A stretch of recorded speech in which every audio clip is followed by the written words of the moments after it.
ಬಾಲ್ಯದ ಸಿಹಿ ನೆನಪು, ಸಿಹಿ ಕಡುಬು. ನಾನು ಚಿಕ್ಕವನಿದ್ದಾಗ ಸ್ಕೂಲಿಗೆ ಹೋಗ್ಬೇಕಾದ್ರೆ ಡೈಲಿ ನನಗೆ ಅಮ್ಮ ಕಡುಬು ಮಾಡಿ ಕೊಡ್ತಾ ಇತ್ತು. ತುಪ್ಪ ಅನ್ನೋದು ಶುದ್ಧವಾದ ಹಸುವಿನ ತುಪ್ಪನೇ ಸಿಗೋದು ನಮಗೆ ಊರಲ್ಲಿ. ಸೊ ಅವಾಗ ಡೈಲಿ ಮಾಡ್ತಾ ಇದ್ವಿ. ಹೆಂಗೂ ಗೋಧಿ ಹಿಟ್ಟಿರೋದು ಮತ್ತೆ ತುಪ್ಪನೂ ಕೂಡ ಸಿಗೋದು ನಮಗೆ, ಬೆಣ್ಣೆನೂ. ಸೊ ಹಾಗಾಗಿ ಡೈಲಿ ಮಾಡ್ತಾ ಇತ್ತು. ಇದಂತೂ ನನಗೆ ಒಂದು ಬಾಲ್ಯದ ನೆನಪು ಅಂತಾನೆ ಹೇಳ್ಬೋದು. ಶ್ರಾವಣದ ಮೊದಲನೇ ದಿನಕ್ಕೆ ನೀವೇನಾರು ಮಾಡಿದ್ರಿ ಅಂತಂದ್ರೆ ಮಕ್ಕಳಂತೂ ತುಂಬಾ ಇಷ್ಟಪಟ್ಟು ತಿಂತಾರೆ. ಸೊ ಅಷ್ಟು ರುಚಿಯಾಗೂ ಕೂಡ ಇರುತ್ತೆ. ಇದು ಫಸ್ಟ್ ಟೈಮ್ ಏನಾರು ಈ ರೀತಿಯಾದಂತಹ ಕಡುಬು ನೋಡ್ತಾ ಇದ್ರೆ, ಅಂದ್ರೆ ಈ ಕಡುಬ್ನಲ್ಲಿ ಎರಡು ರೀತಿನಲ್ಲಿ ಮಾಡ್ತಾರೆ. ಒಂದು ಖಾರದ ಚಟ್ನಿ ಜೊತೆಗೆ ತಿನ್ನುವಂತಹ ಕಡುಬು, ಅದು ಒಂದು ಬಿಲ್ಲೆ ಆಕಾರದಲ್ಲಿ ಇರುತ್ತೆ. ಇದು ಇನ್ನೊಂಥರ ಕಡುಬು, ಪುಟ್ಟಿ ಆಕಾರದಲ್ಲಿ, ಅಂದ್ರೆ ಬೋಲ್ ತರ ಇರುತ್ತೆ ಸಣ್ಣದಾಗಿ. ಸೊ ಅದರಲ್ಲಿ ನಾವು ತುಪ್ಪ ಮತ್ತು ಬೆಲ್ಲನ ಉಪಯೋಗಿಸಿ ಸಿಹಿ ಕಡುಬು ತರ ತಿಂತೀವಿ. ಸೊ ಈಗ ನಾವು ಗಣಪತಿಗೂ ಕೂಡ ಇಡ್ತೀವಲ್ವಾ, ಅದೇ ಕಡುಬು ಇದು. ಈ ಕಡುಬನ್ನ ಮಾಡೋದಿಕ್ಕೆ ನಾನು ಕೇವಲ ಒಂದೇ ಒಂದು ಕಪ್ಪು ಗೋಧಿ ಹಿಟ್ಟನ್ನ ತಗೊಂಡಿದ್ದೀನಿ. ಈ ಗೋಧಿ ಹಿಟ್ಟು ನಾರ್ಮಲ್ ಗೋಧಿ ಹಿಟ್ಟಲ್ಲ, ಇದಕ್ಕೆ ಸ್ವಲ್ಪ ಉದ್ದಿನ ಬೇಳೆ ಮತ್ತೆ ಮೆಂತೆನ ಹಾಕಿ ಅದಕ್ಕೆ ಸ್ವಲ್ಪ ಎಲ್ಲಾನು ಮಿಕ್ಸ್ ಮಾಡಿ ನಾವು ಹಿಟ್ಟಿನ ಗಿರಣಿಗೆ ಹಾಕ್ಸಿರೋದು. ತುಂಬಾ ರುಚಿಯಾಗೂ ಕೂಡ ಬರುತ್ತೆ ಈ ಗೋಧಿ ಹಿಟ್ಟು. ಇದ್ರಾಗೆ ಚಪಾತಿ ಮಾಡಿದ್ರೆ ಆಗ್ಲಿ ಒಳ್ಳೆ ಟೇಸ್ಟೇ ಸಿಗುತ್ತೆ ನಿಮಗೆ. ಸೊ ಆ ಗೋಧಿ ಹಿಟ್ಟನ್ನೇ ತಗೊಂಡಿದ್ದೀನಿ. ಒಂದೇ ಒಂದು ಬೌಲ್ನಷ್ಟು ನಾನು ಕಡುಬುಗಳನ್ನ ಮಾಡ್ತಾ ಇರೋದು. ಹಾಗೆ ಇದನ್ನ ಫಸ್ಟ್ ಜಲ್ಡಿ ಹಿಡಿತಾ ಇದ್ದೀನಿ ನಾನು. ಫಸ್ಟ್ ಟೈಮ್ ನನ್ನ ರೆಸಿಪಿನ ನೋಡ್ತಾ ಇರೋರಾಗಿದ್ರೆ ದಯವಿಟ್ಟು ನನ್ನ ಚಾನಲ್ಗೆ ಸಬ್ಸ್ಕ್ರೈಬ್ ಆಗಿ, ಹಾಗೆ ಪೂರ್ತಿ ವಿಡಿಯೋನು ಕೂಡ ನೋಡಿ. ಈಗ ಜರಡಿ ಹಿಡಿದ್ಮೇಲೆ ಇಷ್ಟು ನಮಗೆ ಸಿಕ್ಕೈತೆ ಇವಾಗ ಒಂದು ಕಪ್ಪಲ್ಲಿ. ಈಗ ನೆಕ್ಸ್ಟ್ ಪ್ರೊಸೀಜರ್, ನಾವು ಇದನ್ನ ಚಪಾತಿ ಹಿಟ್ಟಿಗೆ ಹಿಟ್ಟು ನಾದ್ತೀವಲ್ವಾ, ಸೊ ಆ ರೀತಿಯಾಗಿ ನಾದ್ಕೋಬೇಕಾಗತ್ತೆ. ಅದೇ ಕನ್ಸಿಸ್ಟೆನ್ಸಿನೇ ಇರಲಿ. ಚಪಾತಿಗೆ ಎಷ್ಟು ಮೃದುವಾಗಿ ನಾವು ಮಾಡ್ಕೋತೀವೋ ಅಷ್ಟೇ ಮೃದುವಾಗಿ ಇದನ್ನ ನಾದ್ಕೊಳ್ಳೋಣ. ಸೊ ಇವಾಗ ಸ್ವಲ್ಪನೇ ನೀರು ಹಾಕೊಂತ ನಾನು ಇವಾಗ ನಾದ್ತಾ ಇದ್ದೀನಿ. ಹಾಗೆ ವಿಡಿಯೋದಲ್ಲಿ ನಿಮಗೆ ನಾದೋದು ಹೇಗೆ ಅನ್ನೋದನ್ನು ಕೂಡ ನಾನು ತೋರಿಸ್ಕೊಡ್ತೀನಿ. ಇದು ಹೆಣ್ಮಕ್ಳಿಗೆಲ್ಲ ಗೊತ್ತಿರುತ್ತೆ ಆಲ್ಮೋಸ್ಟ್, ಬಟ್ ಕೆಲವು ಜನಕ್ಕೆ ಇನ್ನೂ ಗೊತ್ತಿರಲ್ಲ, ಹೊಸ್ದಾಗಿ ಟ್ರೈ ಮಾಡ್ತಾ ಇರ್ತಾರೆ. ಸೊ ಯಾರು ಹೇಳ್ಕೊಡೋರು ಇರೋದಿಲ್ಲ. ಹಾಗಾಗಿ ನಾದ್ಕೋಬೇಕು ಅಂತಂದ್ರೆ ಯಾವ ರೀತಿ ಮಾಡೋದು ಅಂತ ಈ ವಿಡಿಯೋ ಮುಖಾಂತರ ನಾನು ಹೇಳ್ಕೊಡ್ತಾ ಇದ್ದೀನಿ. ಕೆಲವರು ರೂಮ್ ಮಾಡ್ಕೊಂಡಿರ್ತೀರಲ್ವಾ, ಇದು ನಿಮಗೆ ಹೆಲ್ಪ್ ಆಗುತ್ತೆ ಏನಾದ್ರು ಚಪಾತಿ ಮಾಡ್ಕೊಂಡು ತಿನ್ಬೇಕು ಅಂತಂದ್ರು ಕೂಡ. ಸೊ ಇವಾಗ ಸ್ವಲ್ಪನೇ ನಾವು ನೀರು ಹಾಕೊಂತ ಇರ್ಬೇಕು. ಒಂದೇ ಸಲ ಜಾಸ್ತಿ ನೀರು ಹಾಕೋಂಗಿಲ್ಲ.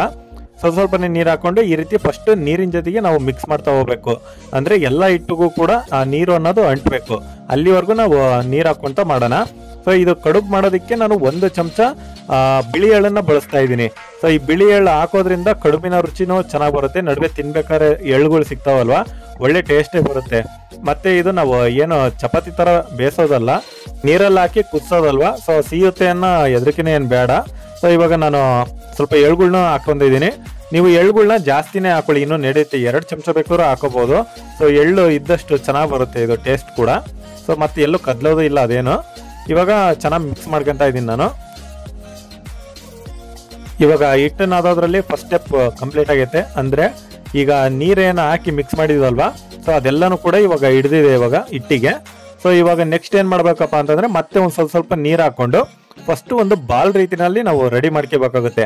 ಅಂದ್ರೆ ಒಂದು ಹಿಡಿಯಷ್ಟು ಒಂದು ಮುಷ್ಟಿನಲ್ಲಿ ಎಷ್ಟು ಸಿಗುತ್ತೋ ಅಷ್ಟು ಹಿಟ್ಟನ್ನ ನಾವು ಒಂದು ಬಾಲ್ ರೀತಿನಲ್ಲಿ ರೆಡಿ ಮಾಡ್ಕೋಬೇಕು. ಏನ್ ಪೂರ್ತಿನೇ ಮಾಡೋದು ಬೇಡ. ಈಗ ತೋರಿಸ್ತೀನಿ ನೋಡಿ, ನೋಡ್ಕೊಂತಾನೆ ನೀವು ಮಾಡ್ತಾ ಇರಿ. ಆ ನೀರಿನಾರ ಡ್ರೈ ಅನ್ಸ್ತು, ಇನ್ನೊಂದ್ ಸ್ವಲ್ಪ ಹಿಟ್ಟಿಟ್ಟು ಅನಿಸ್ತೈತೆ ಅಂದ್ರೆ ನೀವು ಬೇಕಾದ್ರೆ ಸ್ವಲ್ಪ ನೀರ್ ಹಾಕೊಂಡೆ ಇದನ್ನ ಮಾಡಿ. ಇವಾಗ ಫಸ್ಟ್ ನಾನು ನೋಡ್ತಾ ಇದ್ದೀರಲ್ವಾ, ಈ ರೀತಿಯಾಗಿ ಫಸ್ಟ್ ಒಂದು ಬಾಲ್ ರೀತಿನಲ್ಲಿ ರೆಡಿ ಮಾಡ್ಕೊಂಡಿದೀನಿ. ಸ್ವಲ್ಪನೇ ಅಂದ್ರೆ ಅಂಟ್ಬೇಕದು ಪೂರ್ತಿ. ಈಗ ಉದುರುದ್ರ ಆಗ್ಬಾರ್ದು. ಈ ರೀತಿಯಾಗಿ ಉದುರುದ್ರ ಆಗ್ಲಿಲ್ಲಂಗೆ ನಾವು ಒಂದು ಬಾಲ್ ರೀತಿ ರೆಡಿ ಮಾಡಿದ್ರೆ ಅದು ಬಾಲ್ ಆಗ್ಬಿಡ್ಬೇಕು. ಸೊ ಆ ರೀತಿಯಾಗಿ ಇವಾಗ ಬಾಲ್ ರೀತಿನಲ್ಲಿ ರೆಡಿ ಮಾಡಿದ್ವಾ. ಇವಾಗ ನೆಕ್ಸ್ಟ್ ಏನಪ್ಪಾ ಅಂತಂದ್ರೆ ಈ ಬಾಲ್ನ ಸ್ವಲ್ಪ ದೊಡ್ಡ ಸೈಜ್ ಮಾಡ್ಕೊಂತ ಹೋಗ್ಬೇಕು ನೀವು. ಆ ಉಂಡೆನ ಈಗ ಉಂಡೆ ಮಾಡ್ಕೊಂಡಿದೀವಲ್ವಾ, ಆ ಉಂಡೆ ಎಲ್ಲ ದೊಡ್ಡ ಸೈಜ್ ಅಂದ್ರೆ ಅಕ್ಕಪಕ್ಕದಲ್ಲಿರುವಂತ ಉದುರು ಇರುತ್ತಲ್ವಾ ಹಿಟ್ಟೆಲ್ಲ, ಸೊ ಅದನ್ನೆಲ್ಲ ಕೂಡ್ಸ್ಕೊಂತ ಹೋಗ್ಬೇಕು. ಒಂದ್ ರೀತಿ ಐಸ್ಕಂತ ಅಂಟಿಸ್ತೀವಲ್ವಾ, ಹಂಗೆ ಅಂಟಿಸ್ಕೊಂತ ಹೋಗ್ಬೇಕು ಎಲ್ಲಾನು ಕೂಡ. ಸೊ ಅದನ್ನ ಸೈಜು ಸ್ವಲ್ಪ ದೊಡ್ಡದು ಮಾಡ್ಕೊಂತ ಹೋಗ್ಬೇಕು ನಾವು ಫಸ್ಟೇ. ನೋಡ್ತಾ ಇರ್ಬೋದು ಸುತ್ತಮುತ್ತಲು ಇರೋದ್ನೆಲ್ಲ ನಾನು ಈಗ ಸ್ವಲ್ಪ ನೀರನ್ನ ಹಾಕೊಂಡೆ ಮಾಡಿ ಇನ್ನೂ ನಡೆಯುತ್ತೆ. ಅದ್ರ ಕನ್ಸಿಸ್ಟೆನ್ಸಿ ನೋಡ್ಕೊಂಡೆ ನೀವು ಮಾಡ್ಕೋತ ಹೋಗಿ. ಮತ್ತೆ ನೀರ್ ಜಾಸ್ತಿ ಆಯ್ತು ಅಂತಂದ್ರೆ ಬೇಕಾದ್ರೆ ಹಿಟ್ಟನ್ನ ಹಾಕೊಳ್ಳಿ. ಏನಾದ್ರು ಫುಲ್ ಮೆತ್ತಗಾಯ್ತು ಅನ್ಸಿದ್ರೆ. ಸೊ ಈ ರೀತಿಯಾಗಿ ನೋಡಿ, ಇವಾಗ ಎಲ್ಲಾನು ಕುಡಿಸ್ಕೊಂತ ಆಲ್ರೆಡಿ ಆಲ್ಮೋಸ್ಟ್ ಎಲ್ಲ ಹಿಟ್ಟನ್ನು ಕೂಡ ನಾನು ಎಳ್ಕೊಂಡಿದ್ದೀನಿ. ಇವಾಗ ಇದೇ ತರ ನೋಡ್ತಾ ಹೋಗಿ, ಒಂದ್ ಸ್ವಲ್ಪ ಸ್ಪೀಡ್ ಮಾಡ್ತೀನಿ ವಿಡಿಯೋನ. ಇವಾಗ ಟೋಟಲ್ ಆಗಿ ಎಲ್ಲ ನಾವು ರೆಡಿ ಮಾಡ್ಕೊಂಡಿವಪ್ಪ, ಅಂದ್ರೆ ಉಂಡೆ ರೀತಿನಲ್ಲಿ ಆಗಿದೆ, ಎಲ್ಲಾನು ಕೂಡ ಹಿಡ್ದಿದೆ ಇವಾಗ ಹಿಟ್ಟೆಲ್ಲ ಅಂತ ಅಂದ್ಮೇಲೆ ನಿಮ್ ಕೈಯಲ್ಲಿ ಎಷ್ಟು ಸಾಧ್ಯ ಆಗುತ್ತೋ ಅಷ್ಟು ನೀವು ಪ್ರೆಸ್ ಮಾಡಿ ಅದನ್ನ ನಾದ್ಬೇಕಾಗುತ್ತೆ. ಈಗ ಕೈಯಲ್ಲಿ ಅಂಟಿರುತ್ತಲ್ವಾ, ಅದನ್ನು ಕೂಡ ಬಿಡಿಸ್ಕೊತಾ ಇದ್ದೀನಿ. ಅದನ್ನು ಕೂಡ ಇವಾಗ ಅದಕ್ಕೆಲ್ಲ ಅಂಟಿಸ್ಕೊಂಡು ನಾನು ಆ ಉಂಡೆಗೆ ಸೊ ಇವಾಗ ಎಷ್ಟು ಸಾಧ್ಯ ಆಗುತ್ತೋ ಅಷ್ಟು ನಾನು ಪ್ರೆಸ್ ಮಾಡ್ತೀನಿ.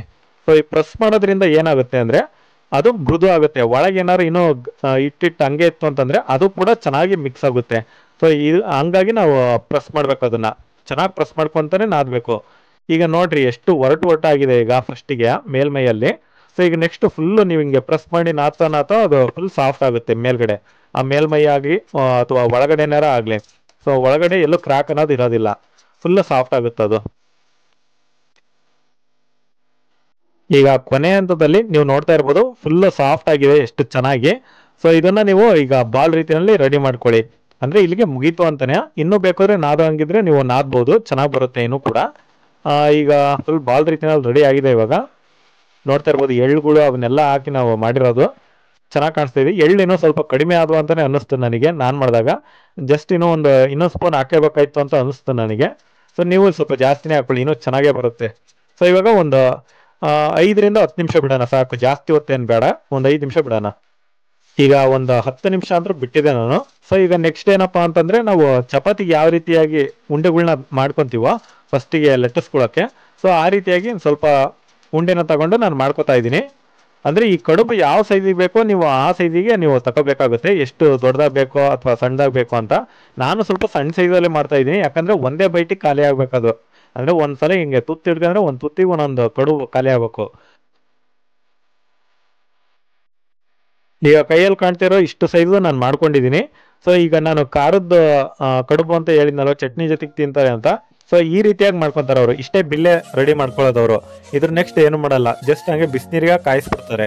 ಸೊ ನಾನು ಆ ರೀತಿ ಮಾಡ್ತಾ ಇಲ್ಲ, ಸ್ವಲ್ಪ ಡಿಫ್ರೆಂಟ್ ಆಗಿ ಅಂದ್ರೆ ತುಪ್ಪ ಬೆಲ್ಲದ ಜೊತೆಗೆ ತಿನ್ಬೇಕಲ್ವಾ. ಸೊ ಅದಕ್ಕೆ ನಾವು ತುಪ್ಪ ಬೆಲ್ಲದ ಜೊತೆಗೆ ತಿನ್ಬೇಕು ಅಂತಂದ್ರೆ ನಾವು ಅದನ್ನ ಈ ರೀತಿಯಾಗಿ ಪ್ರೆಸ್ ಮಾಡ್ಕೊಂತ ಒಂದು ಪುಟ್ಟಿ ಆಕಾರದಲ್ಲಿ ಮಾಡ್ಬೇಕಾಗುತ್ತೆ. ಯಾಕಂದ್ರೆ ಈಗ ತುಪ್ಪ ಎಲ್ಲ ಒಳಗೆ ಹಾಕ್ತಿವಲ್ವಾ, ಚೆಲ್ಬಾರ್ದು ಅದು ಹೊರಗೆ. ಸೊ ಎಲ್ಲೂ ಲೀಕೇಜಸ್ ಇರಬಾರ್ದು ಅಂತಾನೆ ನಾವು ಈ ರೀತಿಯಾಗಿ ಪುಟ್ಟಿ ಆಕಾರದಲ್ಲಿ ಮಾಡ್ಕೊತೀನಿ. ಸೊ ಇವಾಗ ಈ ರೀತಿಯಾಗಿ ಪ್ರೆಸ್ ಮಾಡ್ಕೊಂತ ಹೋಗ್ತಾ ಇದ್ದೀನಿ. ಈಗ ನೋಡ್ತಾ ಇದೀರಲ್ಲ ಎಷ್ಟು ಚೆನ್ನಾಗಿ ರೆಡಿ ಆಗಿದೆ ಅಂತ. ಅದು ಹೆಂಗೆ ಅದು ಬಟ್ಲಾಕಾರದಲ್ಲಿ ಮಾಡಿ ತೋರಿಸ್ಲೇ ಇಲ್ಲಲ್ಲ ಅಂತ ಅನ್ಕೋಬಿಡಿ, ಯಾಕಂದ್ರೆ ಅದು ವಿಡಿಯೋದಲ್ಲಿ ಕಟ್ ಆಗಿಬಿಟ್ಟಿತ್ತು. ಸೊ ಅದಕ್ಕೋಸ್ಕರ ಈಗ ಇನ್ನೊಂದು ಮಾಡಿ ತೋರಿಸ್ತಾ ಇದ್ದೀನಿ ಅದೇ ರೀತಿನಲ್ಲಿ. ಸೊ ಈಗ ನಾರ್ಮಲ್ ಆಗಿ ಮತ್ತೆ ಉಂಡೆ ತಕೊಂಡು ನಾವು ಪ್ರೆಸ್ ಮಾಡ್ಕೊಂಡು ಈಗ ನೆಕ್ಸ್ಟ್ ಅದು ಯಾವ ರೀತಿ ಮಾಡೋದು ಅಂತ ನೋಡ್ಕೊಳ್ಳಿ. ಫಸ್ಟ್ ನಾವು ಆ ಬಿಲ್ಲೆಯ ಸೆಂಟರ್ನಿಂದ ಈ ರೀತಿಯಾಗಿ ಪ್ರೆಸ್ ಮಾಡ್ತಾ ಹೋಗ್ಬೇಕಾಗುತ್ತೆ. ಹೆಬ್ಬೆರಳಿಂದ ಸೆಂಟರ್ನ ಪ್ರೆಸ್ ಮಾಡಬೇಕು, ಹಾಗೆ ಇನ್ನ 2 ಬೆರಳಿಂದ ನಾವು ಮೇಲ್ಗಡೆ ಈ ರೀತಿ ಫಿಂಗರ್ ಮೂಡಿಸ್ತಾ ಹೋಗ್ಬೇಕಾಗುತ್ತೆ. ಸೊ ಅಂದ್ರೆ ಪೂರ್ತಿ ತೆಳುವಾಗೂ ಆಗಬಾರ್ದು, ಯಾಕಂದ್ರೆ ಮತ್ತೆ ಅದು ಒಡೆದೋಗಂತ ಚಾನ್ಸಸ್ ಇರುತ್ತೆ ಪೂರ್ತಿ ತೆಳ್ಳಗಾದ್ರೆ. ಈಗ ನೋಡ್ತಾ ಇದ್ದೀರಲ್ಲ ಥಿಕ್ನೆಸ್ ಎಷ್ಟಿದೆ ಅಂತ, ಈ ಥಿಕ್ನೆಸ್ ಅಲ್ಲೇ ಇರ್ಬೇಕದು. ಸೊ ಮತ್ತೆ ಒಳಗಡೆ ಈ ರೀತಿ ಬಟ್ಲ ಆಕಾರದಲ್ಲಿ ಎಲ್ಲೋ ಲೀಕೇಜ್ ಇಲ್ದಂಗೆ ನಾವು ಮಾಡ್ಕೋಬೇಕಾಗುತ್ತೆ. ಸೊ ಈಗ ಫಿಂಗರ್ ಎಲ್ಲೆಲ್ಲಿ ಮೂಡಿರುತ್ತೋ ಅದ್ರ ಮೇಲೆ ನಾವು ಪ್ರೆಸ್ ಮಾಡ್ಕೊಂತ ಹೋಗ್ಬೇಕು, ಹಂಗೆ ಸುತ್ತಲೂ ಕೂಡ. ಸೊ ಆ ರೀತಿಯಾಗಿ ಮಾಡಿದ್ರೆ ಐತಲ್ವಾ ಚೆನ್ನಾಗಿ ಬರುತ್ತೆ ಅದು. ಸೊ ಸ್ವಲ್ಪ ಡಿಸೈನ್ ಆಗಿ ಚೆನ್ನಾಗಿ ಕಾಣುತ್ತೆ ಹಿಂಗ್ ಮಾಡಿದ್ರೆ. ನಾವು ನೋಡ್ತಾ ಇದೀರಲ್ಲ ಡಿಸೈನ್ ಆಗಿ ಚೆನ್ನಾಗಿ ಕಾಣಿಸ್ತೈತೆ, ನೋಡೋಕ್ಕೂ ಕೂಡ ಒಳ್ಳೆ ಲುಕ್ಕಿಂಗು, ನೋಡಿದ್ರೇನೆ ತಿನ್ಬೇಕು ಅಂತ ಅನ್ಸ್ಬೇಕು, ಆ ರೀತಿಯಾಗಿ ಕಾಣ್ತಾ ಇದೆ ಇದು. ಇದನ್ನ ದೊಡ್ಡ ಸೈಜಾಗ ಮಾಡ್ಕೊಂಡ್ರೆ ಇದು ಒಂದು ನಾವು ತಿನ್ನಕ್ ಸರಿ ಆಗೋದಿಲ್ಲ. ಇದು ತಿನ್ಬೇಕಾದ್ರೆ ಅರ್ಧ ತುಪ್ಪ ಏನಿರುತ್ತೆ ಎಲ್ಲ ಕೆಳಗ್ ಚೆಲ್ಲೋಗ್ಬಿಡುತ್ತೆ.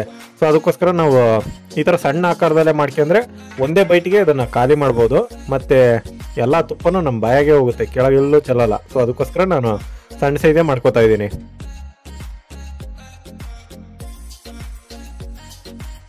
ಈಗ ಸುಮಾರು ಒಂದು 12 ಪೀಸ್ ಆಗಿದಾವೆ, ಅಂದ್ರೆ 12 ಕಡುಬುಗಳು ರೆಡಿ ಆಗಿದಾವೆ ಬರೀ ಒಂದೇ ಒಂದು ಬೌಲ್ ಹಿಟ್ಟಲ್ಲಿ. ಈಗ ಎಲ್ಲ ರೆಡಿ ಮಾಡ್ಕೊಂಡಾದ್ಮೇಲೆ ನೀವೇನು ಕಾಯೋ ಅವಶ್ಯಕತೆನೇ ಇರೋದಿಲ್ಲ. ಸೊ ಈಗ ನೆಕ್ಸ್ಟ್ ತಕ್ಷಣಕ್ಕೆ ಮಾಡ್ಬೋದು ನೀವು, ಏನ್ ಭಾಳ ಹೊತ್ತು ಬಿಡೋ ಅವಶ್ಯಕತೆ ಇಲ್ಲ. ಈಗ ಇದನ್ನ ಬೇಯಿಸೋದು ಹೆಂಗಪ್ಪ ಅಂತಂದ್ರೆ ಫಸ್ಟ್ ಒಂದು ಪಾತ್ರೆ ತಗೊಂಡಿದ್ದೀನಿ, ಪಾತ್ರೆನಾಗೆ ನಾವು ನೀರು ಹಾಕೊಂಡು ಬೇಯಿಸ್ಬೇಕಾಗುತ್ತೆ. ನೀರು ಎಷ್ಟು ಹಾಕ್ಬೇಕು ಅಂತಂದ್ರೆ ನಾವು ಈಗ ನಾವೇನ್ ಮಾಡಿರ್ತೀವಲ್ಲ ಕಡುಬುಗಳು ಅವೆಲ್ಲವೂ ಕೂಡ ಆ ನೀರಲ್ಲಿ ಮುಳುಗ್ಬೇಕು. ಸೊ ಆ ರೀತಿಯಾಗಿ ನಾವು ಅಷ್ಟು ನೀರನ್ನ ಹಾಕಬೇಕಾಗತ್ತೆ. ಈಗ ಅವು ಮುಳುಗೋಕೆ ಎಷ್ಟು ಬೇಕೋ ಅಷ್ಟು ನೀರನ್ನ ನಾನು ಹಾಕೊಂಡಿದ್ದೀನಿ. ಇನ್ನೊಂದು, ನಾವು ಗೋಧಿ ಹಿಟ್ಟು ನಾದಕ್ಕೂ ಮುಂಚೆ ಫಸ್ಟ್ ಸಾಣಿಸ್ಕೊಂಡಿರ್ತೀವಲ್ವ, ಅವಾಗ ಸ್ವಲ್ಪ ಒಂದು ಚಿಟಿಕೆ ಅಷ್ಟು ಉಪ್ಪು ಬೇಕಾದ್ರೂ ಹಾಕೋಬಹುದು ನೀವು. ಯಾಕಂದ್ರೆ ಉಪ್ಪು ಹಾಕೋದ್ರಿಂದ ಒಂದ್ ಸ್ವಲ್ಪ ಟೇಸ್ಟ್ ಚೆನ್ನಾಗಿ ಬರ್ತೈತಿ ಕಡುಬುಳ್ದು. ಮತ್ತೆ ಜಾಸ್ತಿನೂ ಹಾಕೇಬೇಡ್ರಿ, ಮತ್ತೆ ಉಳ್ಳುಳ್ಳಿ ಆಗ್ಬಿಡ್ತೈತೆ ಅದು ಉಪ್ಪಿಂದು, ಗೊತ್ತಲ್ವಾ ನಿಮಗೆ, ನಾವು ಮಾಡ್ತಾ ಇರೋ ಸ್ವೀಟು. ಸೊ ಹಂಗಾಗಿ ಬೇಕಾದ್ರೆ ಹಾಕೊಂಡಿಲ್ಲದ್ರೊಟ್ಟಿಗೆ ನೀವು ಹಂಗೆ ಮಾಡಿ ನಡೆಯುತ್ತೆ. ಸೊ ಇವಾಗ ನೀರೆಲ್ಲ ಹಾಕಿ ಒಂದ್ ಸ್ವಲ್ಪ ಚಳಮಳ ಇನ್ನೂ ಕಾಯ್ತಾ ಇರ್ತಾವಲ್ವಾ, ಸ್ವಲ್ಪ ಈ ರೀತಿ ಬಬಲ್ಸ್ ಬರೋಕ್ಕೆ ಸ್ಟಾರ್ಟ್ ಆಗಿ ಕೂಡಲೇ ಇವಾಗ ನಾವು ಹಾಕಬೇಕಾಗತ್ತೆ ಕಡುಬುಗಳನ್ನೆಲ್ಲ. ಈಗ ಏನಕ್ಕೆ ಸ್ವಲ್ಪ ಹೊತ್ತು ಕುದಿಯಕ್ಕೆ ಸ್ಟಾರ್ಟ್ ಆದ್ಮೇಲೆ ನಾವು ಮಾಡಬೇಕು ಅಂತಂದ್ರೆ, ನೀರು ತಣ್ಣಗಿದ್ದಂಕಲೇ ನಾವು ಹಾಕೊಂಡ್ಬಿಟ್ರೆ ಕಡುಬುಗಳು ಏನಿರ್ತಾವೋ ಎಲ್ಲ ಕದ್ಲು ಬಿಡ್ತವೆ.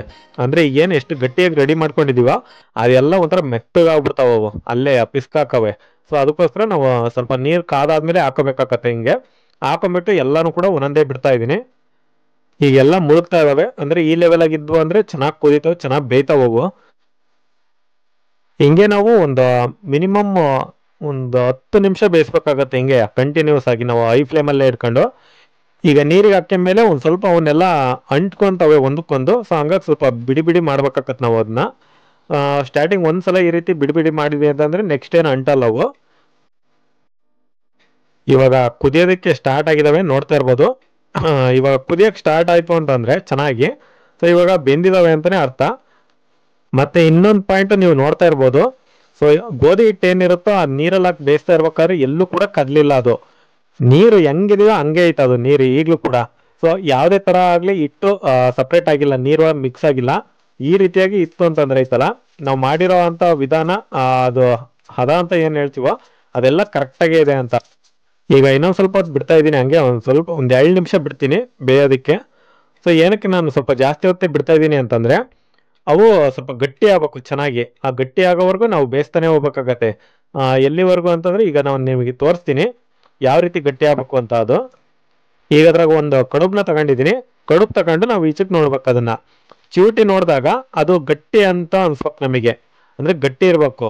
ಇನ್ನು ಮೆತ್ತಗೆ ಅಂತ ಅನ್ಸ್ಬಾರ್ದು ನಮಗೆ. ಆ ತರ ಇತ್ತು ಅಂತಂದ್ರೆ, ಅಂದ್ರೆ ಅದು ಹಿಟ್ಟೆಲ್ಲ ಬೆಂದೈತೆ ಅಂದ್ರೆ ನಮಗೆ ಗೊತ್ತಾಗ್ಬಿಡುತ್ತೆ ಅದು ನಾವು ಚಿವುಟ್ದಾಗ್ಲೇ.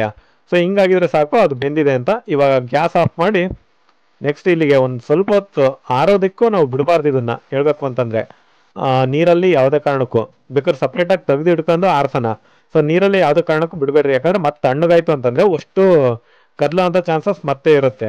ಸೊ ಅದಕ್ಕೋಸ್ಕರ ನಾನು ನೀರಲ್ಲಿ ಬಿಡ್ತಾ ಇಲ್ಲ, ತೆಗ್ದಿಕ್ಕೆಂತ ಇದ್ದೀನಿ. ಒಳ್ಳೆ ಸ್ಕೇಟಿಂಗ್ ಆಡ್ದಾಗ ಹೆಂಗ್ ಜಾರ್ತಾವ ಹಂಗೆ ಜಾರ್ತಾವ ನೋಡ್ರಿ ಇದು. ಅಷ್ಟು ಮೆತ್ತಗ್ ಚೆನ್ನಾಗಿರ್ತಾವ ಇವು. ಒಳ್ಳೆ ನೋಡ್ರಿ ಜಾರ ಬಂಡಿ ಆಡ್ದಂಗೆ ಆಡ್ತಾವ ಪ್ಲೇಟ್ ಮೇಲೆ. ಆಗ್ಲೇ ಬೆಂದಿ ಕೂಡಲೇ ನಾನು ಆಫ್ ಮಾಡಿದೆ ಗ್ಯಾಸ್ನ. ಮತ್ತೆ ಹಂಗಂತ ಇನ್ನೊಂದ್ ಸ್ವಲ್ಪ ಬೇಯಲಿ ಅಂತ ಬಿಡ್ಲಿಲ್ಲ. ಏನಕ್ಕಪ್ಪ ಅಂತಂದ್ರೆ ಮತ್ತೆ ಭಾಳ ಹೊತ್ತು ಬೇಯಕ್ಕೂ ಬಿಡಬಾರ್ದು. ಬರ್ತಾ ಬರ್ತಾ ಅವು ಮೆತ್ತಗೆ ಪಿಸ್ಕಾಗ್ಬಿಡ್ತಾವ ಪೂರ್ತಿ, ಅಂದ್ರೆ ಹಂಗೆ ಮುರಿದೋಗ್ಬಿಡ್ತಾವ ಹಿಂಗೆ ಎತ್ಬೇಕಾದ್ರೇನೆ. ಅದಕ್ಕೆ ನಾವು ಒಂದೇ ಲೆವೆಲ್ ಆಗಿರ್ಬೇಕು, ಅದು ಬೇಯ್ತಾ ಆಫ್ ಮಾಡಿಬಿಡ್ಬೇಕು, ಮತ್ತೆ ಭಾಳ ಹೊತ್ತು ಬಿಡಬಾರ್ದು. ಸೊ ಎಲ್ಲ ತೆಗೆದು ಹಾಕ್ಯಂತ ಇದ್ದೀನಿ ಪ್ಲೇಟಿಗೆ.